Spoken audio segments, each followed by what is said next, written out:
My daughter did this. Oh, I even had this written here. I tried to write something for myself one time. Uh-huh. And this is what I wrote. Oh, wow. And I was surprised that she put it in here. Look at this. Oh, that's cool.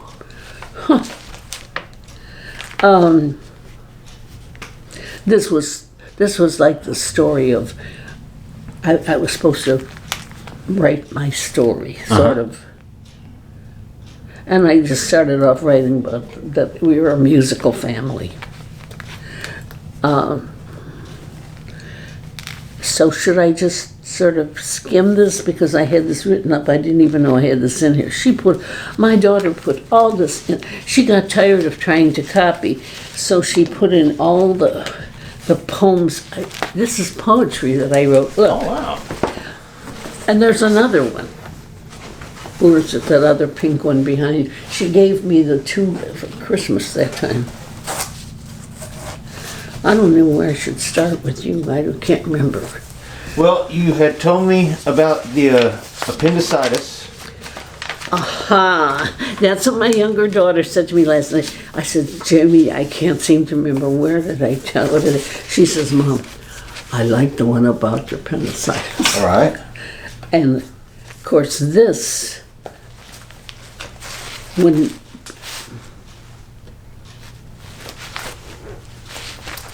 Well, why don't you read me one of your poems? I want to hear your poems. Oh, good. This is when I was little. This is really old. I haven't even got a date on it. I wrote, Mother, you're always good to me. Whatever will we do to repay you? This is what I think we should and that we must do and must obey you. Mother, you're always thoughtful and kind, that no other mother like you could we ever find. We are glad you're living so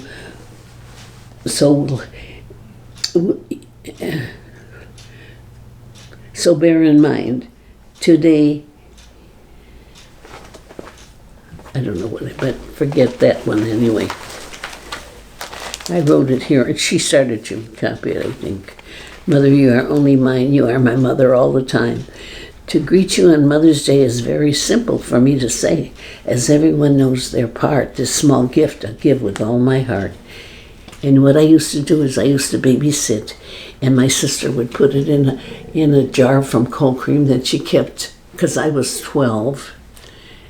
I was 13 because I was still in grammar school. I was like ahead because of my birthday fell the wrong day. So they put me in the next thing up. But anyhow, she'd put money for me, and I would sometimes, if she had 10 cents, she'd put 10 cents in there after I babysat, and it accumulated. When I had enough, I'd go to the local florist, because he had all sorts of things displayed up on the top, and would buy something.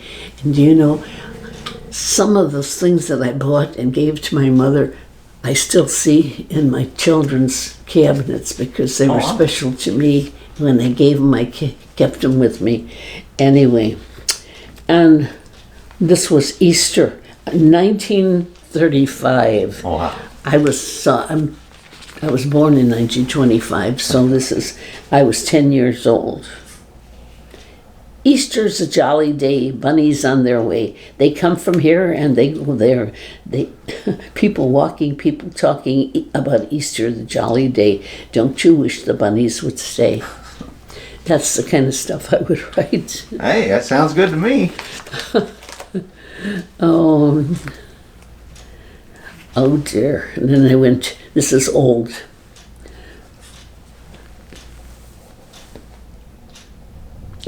And I don't have this dated. I lie on my bed and witnessed in awe something to me that was new. Beauty in the storm I saw, and swiftly my admiration grew. The trees bent to the touch of the wind, their branches tossing high. Thunder struck and lightning sent its flashes through the sky. All was silent for a while, when again the lightning did play. Fantastic streaks of silver and gold. Beauty the world that would not stay. The sky that earlier had been blue turned to a drab dark gray. A cloud then burst and sent in haste its raindrops on their way. Midnight came and all was still, except for the patter of rain that drip by drop in rhythm beat on my window pane. It's just marked old, so I don't know. And then in 1980, I guess my mother had already died. Today being Mother's Day, how do I wish I could be visiting with you. I would introduce you to Deborah. See, she didn't meet my grandchildren, her grandchildren. I would introduce you to Deborah, my firstborn, married to Eric Michael, a fine man, and their daughter was Angela. I'm sure you'd say, as we all do, that she is indeed an angel. Dean, my second-born child, first of the twins, I had twins and twin boys, and his wife Bonnie, carrying their first child to be born this October or November. The next comes Mark, the second twin. They were not like, they're fraternal. He's tall and something. And my grandpa, that's her mother, my mother's dad, said, Philip Sedlacek said, your father, Mark, and his dear little wife, Mark, is saying about my grandson, my son. For your father, the dear little wife, Cynthia, Bubbly, and Michael Charles, she's still living incidentally, and she just got cancer. Oh, wow. At her age. How old is Cindy? And he's taking care of her. Huh. But see, she didn't get it from my side of the family. All my family had died. She was orphaned when she was little. So it was, we figure, her father's side or something. All right. Okay. And Bubbly Cindy, little mother of two. Tommy, now 6. Tommy's now married. And Michael Charles, named after Grandpa Charles Cradville, going on to an inquisitive, active child, surely takes after his namesake. The last one, home. I love you, Jamie. I think she has your nose. That's when my little youngest one was born. And she was a registered nurse, and she's the one I'm going to live with now. Ah, okay. Anyway, she has your small hands and feet. See, I have always had long fingers. Mm-hmm. They were as long as my husband's. Oh, wow. But he takes after somebody on his side because his was more stubby than mine, Jamie has darting fiery eyes. Of course her eyes are not brown. Everybody in our family have blue-eyed blondes. Really? And so everybody's looking to see if she's going to get brown eyes or not. All my children are blue-eyed blondes. My Eddie, let's go visit Mother on Mother's Day. I used to go to the Bohemian National Cemetery and visit her ashes. And my father, her husband, had married. He married several times. Oh, wow. And the first one, in 9 months, she took the house and everything he owned. She divorced him. She got a lawyer who was faster than his lawyer, and everything went. Wow. Okay. Today I only visit you in my memories, dearest mother, that I wrote. Right. Just for myself that time. Yeah, sure. Well, another thing, Marjorie, since we're in here, and you have all these beautiful photographs. That was my mother-in-law up there. No, that was Grandma. She lived next door to my mother-in-law. She came from Europe, and Woody would say, I know that. And she lived next door. And her daughter was my mother-in-law's best confidant or whatever. All right. And so I never felt comfortable with her. That's my mother-in-law up there with my father-in-law. Okay. Now that was me. That's my wedding day. Oh, Look at that's a picture. I have big pictures, but you know where they are? Who knows? Oh, wow, really? Um, Oh, wow. he had a carbuncle on his neck when we got married, and the mother insisted he has a tuxedo, and it was tight on him, and he was like paler than a ghost and uncomfortable. And I wasn't Catholic, and that whole family was Catholic. My mother and father were born in Europe, and she had a different date than he did, but they were automatically made Catholics that time. But when they came to America, neither one of them followed the faith, you know. I got you. Okay. But see, my mother-in-law up there, she's hanging on to her husband. When he was in the war, the First World War,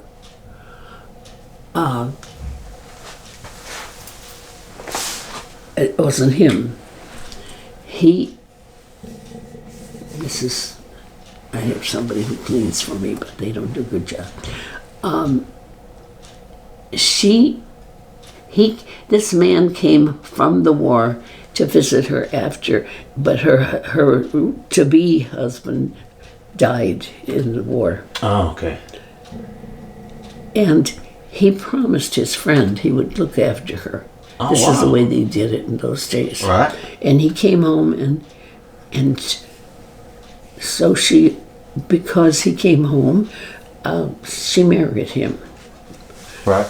She made no bones about it, that she didn't love him. Huh. But she did that because the man and she tells the story. I wish she wouldn't bother to it. This man had 4 children with her.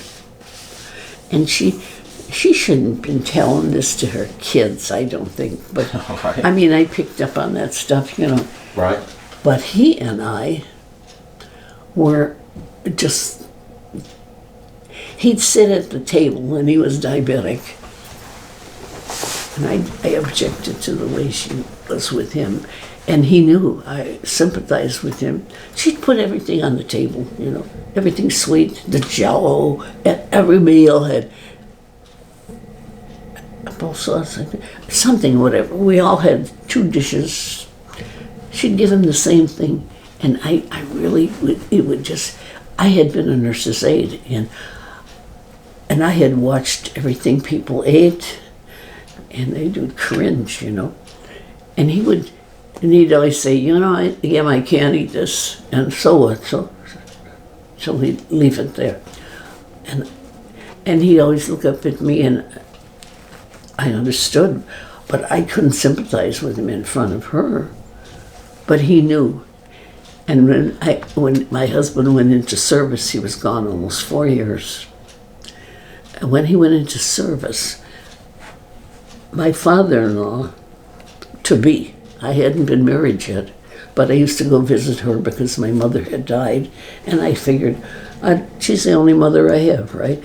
So I treated her very nice. I was very polite with her. But I'm sorry, I just didn't have it. She wasn't like my mother, not at all.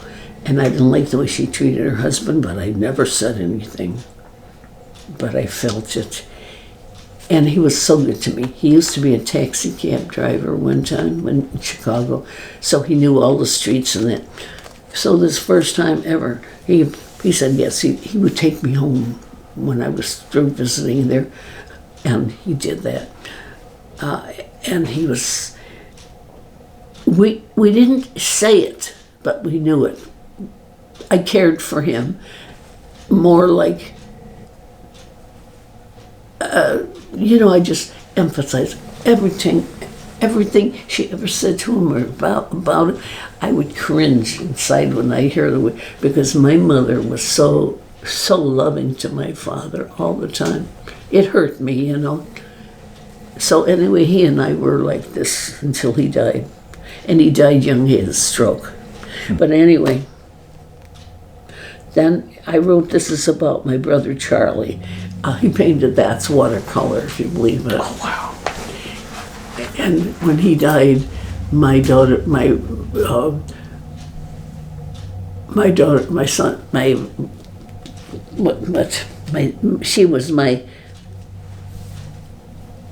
Charlie was my oldest brother. And when they lived on the farm, I can remember her telling her anytime if something came from a relative from far away, it was always wrapped. They would wrap everything in brown paper, like they'd save paper bags or whatever, however. And so she'd save anything they got so he could have something to draw on. And he'd draw things in the farm. He didn't like farming, but my father got this 6 month from the government. They gave six years of living on the land, and the land was yours, you know. So that's why they moved and homesteaded to northern. It was really southern when they realized it. It was northern Minnesota where he homesteaded, and while they were there, he put the other brother was younger. He was tall, blonde, blue-eyed. This guy was black-haired, brown-eyed like my mother. And anyway, my mother recognized that he had talent, and so she'd get any kind of paper. She would save it and iron it so he could draw on it. And he was always drawing. And my father insisted he had to pull these stumps. The land he got was full of stumps. So he put those two boys to work. My mother had 6 children. I was the 6th. I was the baby. And of course, then when that happened, I had burst appendix. Is that when I told you the story of that? Mm-hmm. That my youngest girl says, Mom, I like that story. You should tell him that story. I said, I think I did, but I don't know. Oh. You did, and I quite enjoyed it, actually. Oh, yeah. So here's now my brother Charlie died in 1974, and I wrote this right after he died. I think of things I'll tell him. I'll smile, and then I frown. I listen to his footsteps. The clock chimes out its song. I watch the children playing. I peek through the curtains drawn. I listen for his coming. I wait well into the dawn. I see his grandsons growing up. One he's never seen. If only he could come home tonight and make this all a dream. A morning dove is calling. I lie here and I wait. Will he get an answer from his little mate? Oh, I think probably my brother Charlie was enough of a poet that he would say something poetical. And he might have said that the dove is calling for his mate or something like that. So that's how come I incorporated that. My brother died in 1974. I had that. So, and then I had copied it over, but she put my original writing in there. All right. And my sister Josie, I had, Blanche was the oldest, and she kind of like took over and took care of us. But when she was old enough, she was sent to be a governess someplace to some wealthy people. And she learned different Americanized things, where we were raised like in the tradition of the Czech people. So, but it was wonderful. I mean, all around us were people like us, and I spoke Czech all the time. Really? I speak Czech yet. Oh, wow. If I got a call from, and I have a friend in Europe, and we correspond. Oh, really? Yes. Oh, wow. And I went to Europe with my dad then after my mother died, and he says, I'm going to see my sister because he sent her money when he came to America that she should join him, and she never came. So he says, I have to go see her. He mourned the idea that she never came and she could have lived. And when we went there, the Nazis had already taken over so much of Czechoslovakia and all that. In fact, while we were there, because the Nazis, well, this was not Prague where we were, but then when we went to visit my mother's people, I didn't see, they knew who I was and that, but I didn't, she was 4 years old when she left. So I only heard little stories and that about it. But we were raised more in that tradition. They were more what you call Slovaks, although they didn't speak Slovak, they spoke Czech. And she went at 4 years of age. She came to America and they put her right into school because she had very good diction and she could talk already. She was just very forward. Her parents couldn't talk, but she did. And she just learned the English language right away. And she zipped right through school, you know. And when she met my father, she was 17. And he snatched her in a hurry because he came over when he was 17 or so, and he was older than she was. And he recognized that she was such an asset to him because she could speak such good English compared to him. Right. He came over with the idea he could speak. What did he know? He knew one song, if I could think what it was, but an English song, and he sang that, and on the strength of that, he took the voyage to America, and his father gave him money to come to America so he'd have money when he got on the ship. And he spent all his money on the ship because those people were clever. They sold things. And when it came time to get off the ship in America, he had to produce that he had enough money. And of course he had spent it all. And somebody very kindly loaned him temporarily enough money to show he had enough to get off the ship. And then he paid it back. He was very honest. And I think he met a fella that was younger and a little smarter with the American ways, and together they teamed up, and they went to found this newspaper ad that this man was hiring, and he wrote his whole story, and I have it there. Oh, wow. But his story ends like before he got married. So I just figured, it ended there, and my one relative typed everything up for him.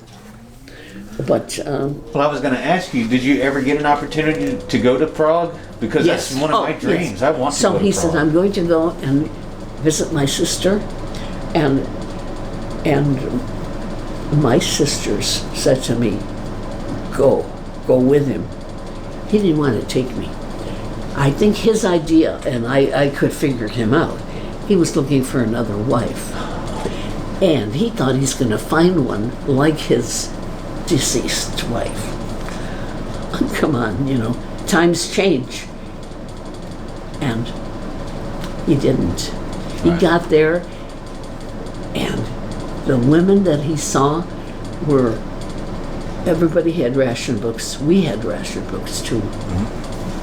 And lots of the women had gold teeth because everything was like socialism.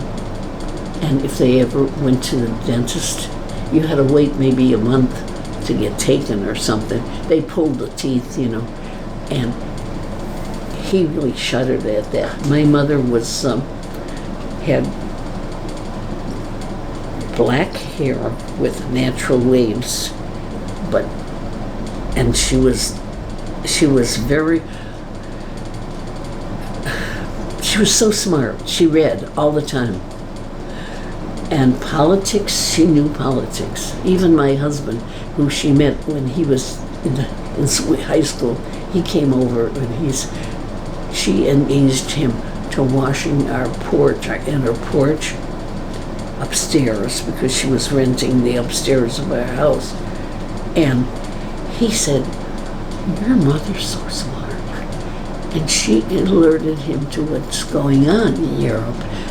He didn't have any idea about the Nazis or anything, even though he was in high school. That wasn't the talk of the day. Nobody was interested in that. Right. But she was, because there were his people over there, you know. And he loved my mother. And I can still see him up on the stepladder. And I came upstairs and he's washing the walls or something before he was going to paint. And she said, "Oh, Archie, look at him, how he's sweating." He had a problem. I think he's diabetic. He sweated all the time. I don't know what was wrong with him, but if there was something was wrong, he sweated so easy. In my family, nobody perspired like he did. And it was hot, and there he's washing or doing something, and the sweat just rolling off of him. She said, look at how hot he is.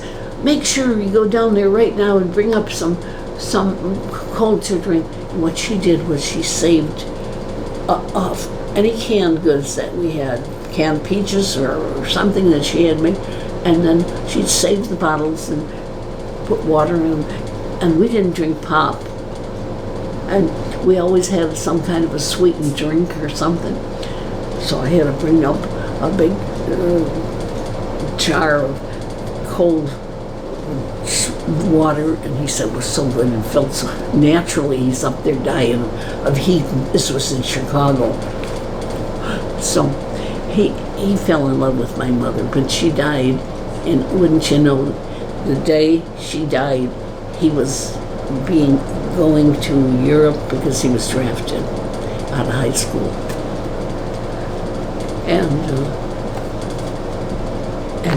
And I said, "Oh, too bad he couldn't have stayed another day." My mother-in-law said to me, my future mother-in-law, "What good would he do you, Margie? He couldn't do anything for you. Your mother had to go." Or she was like so, I don't know, she didn't feel anything for me. And I resented that she couldn't be nice to me when my mother had just passed away, you know. And I just couldn't warm up to her all my life. But anyway, we got to Europe. My dad, he said, okay, I could go with him to Europe, but I had to pay my own way. See, he knew that I was saving my wages. I used to work after school, and I'd save everything, and I had money enough for my transportation. So I said, well, all right, I'll pay my transportation. And so he took me. He was a very strict person in one way, but and he was strict with my brothers. And my brother Charlie, he didn't like the idea. My brother Charlie didn't want to pull stumps and do what the other brother, who was bigger, even though he was younger, and did anything to please my father. And my father thought the world of him, you know. So my brother Charlie then, my mother recognized his artistic ability, and so she sent him to the Art Institute of Chicago. Oh, wow. When he graduated high school. Because in those days, both my older sisters and my brothers went to this further high school. Used to be high school was 2 years in those days. And after 2 years, everybody went to work. So my brother, Charlie, she sent to the higher school, to Art Institute. And when he's out, got it, they accepted him right away because that's what they did. He paid. And while he was there, the first job they put him on was to paint the ceilings in the churches. And he was scared of heights. And they taught him, well, if you think somebody, you see somebody else on another scaffold, if you think he's going to step off of it, you do something to get his attention. If necessary, you spill your paint bucket or something, so that he looks away and sees where he is, and he won't step down. But anyhow, he didn't like it. Oh, he didn't like it. I don't know how long he stayed at the Art Institute, but I remember him. He had drawings, and they had live nudes, and they would have to paint the nudes, and that was all part of the training. He learned a lot of things, but that wasn't his type of what he wanted to do. See, he wanted to paint the outdoors, and he painted that and gave it to my one sister, for a wedding gift late in life, because she said to him, you know what, you gave everybody a picture of birches. He used to paint birch trees, and you never gave me a picture. So he came up with a picture and he gave it to her. Then when she died, I got that picture from her. But he was always, and I tried to be like him, and I went into watercolors and stuff, and I painted this from a copy from a National Geographic. I just liked her, and I liked when I was painting her. My brother had died, and I just felt like he was telling me how to do it, like as if he was right there. I don't know why I got her so perfect, and I just loved the way she had this apron, and those are supposed to be fish, but I didn't know how to do fish. But somebody said, oh, I can tell they're fish. Of course they could, because they never went fishing in a creek or something, you know.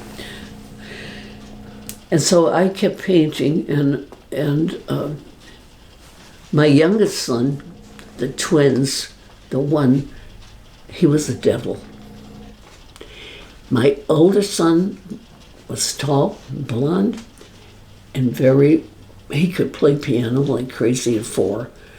I made sure everybody had piano lessons, because I was taught that I have to play the piano, excepting I could never do my left hand. I couldn't make my left hand do with my right hand, which is wrong.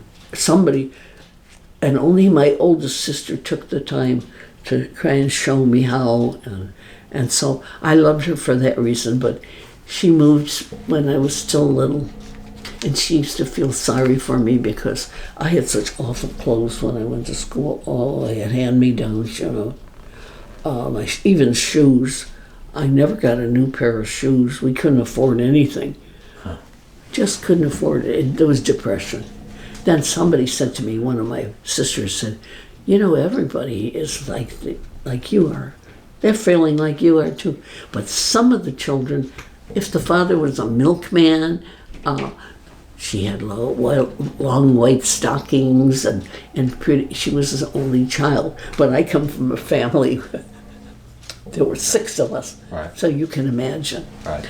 But see, I didn't realize it in the beginning, but I had to kind of like grin and bear it, sort of, and I got used to it. And my mother was so good to us, and she had so much work, you know. But she encouraged me. And my sister just sent me this poem, and she couldn't really write poetry, but she knew I would understand the feeling of it, so I kept that poem in there.